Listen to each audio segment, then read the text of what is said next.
All right, it has been however long it's been since the Hall of Fame results are there. Let's see what happened. Oh, man. Anyway, today we're going to talk about someone who is in the Hall of Fame. Mariano Rivera is one of the best closers in the history of baseball. When he entered the game, it was almost guaranteed that it was finished and the Yankees would win. Mariano Rivera has also been walked off 21 times. What does that mean? For those who don't know, a walk-off hit is usually done by the home team in order to win the game in the last inning of play, which is usually the bottom of the ninth inning or later. In 15 of those games, Mariano Rivera was staked to a lead and blew it, and the other 6, the game was tied. He's given up the most walk-off losses as a relief pitcher on the Yankees by almost double the next person. Does that mean he's bad? No, not at all. It just means that he was there the most whenever that happened. Plus, having a 19-year career on just the Yankees helps. This video is going to be breaking down the various ways that Rivera has been walked off. So first, by year, here are the walk-off totals from the beginning to end of his career. Let's see how a player would walk off Mariano Rivera. The vast majority of walk-off hits he gave up were singles, 11 out of 21, so a bit more than half.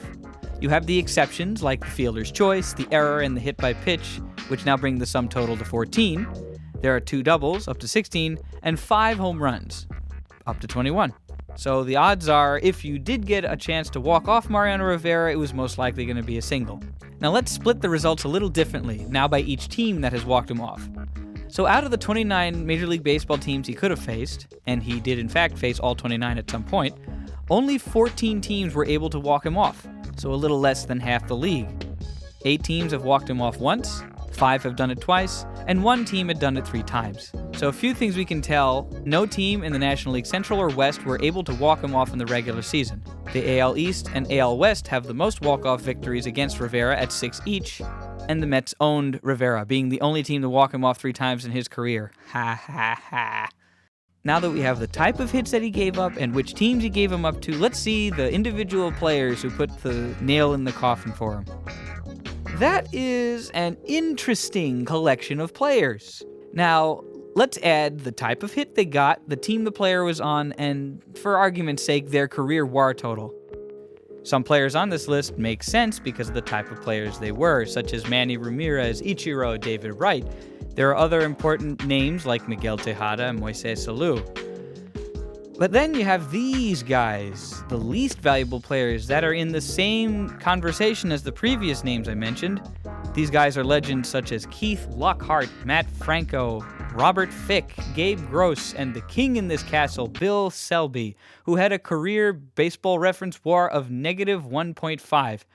And just a minor note, he hit a grand slam too, which is the only one that Mariano gave up in his career. The only walk-off grand slam that Rivera ever gave up was against a guy who was not replacement level.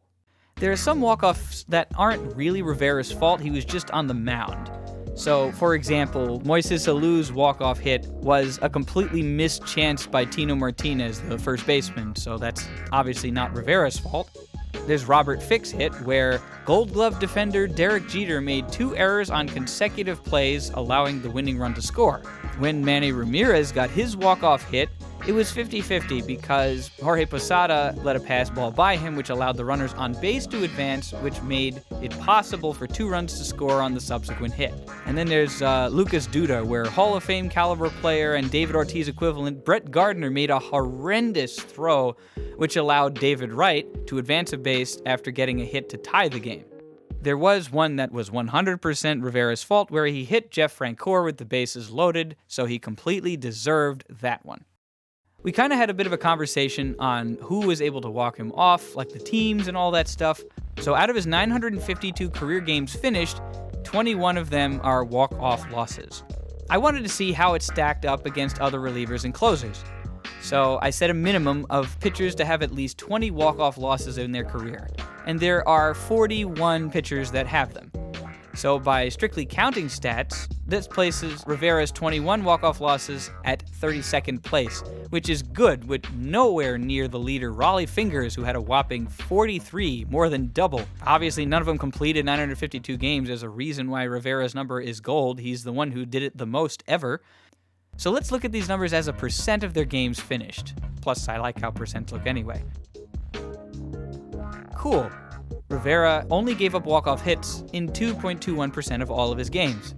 In second place, other Hall of Fame closer, Trevor Hoffman, at 3.04%.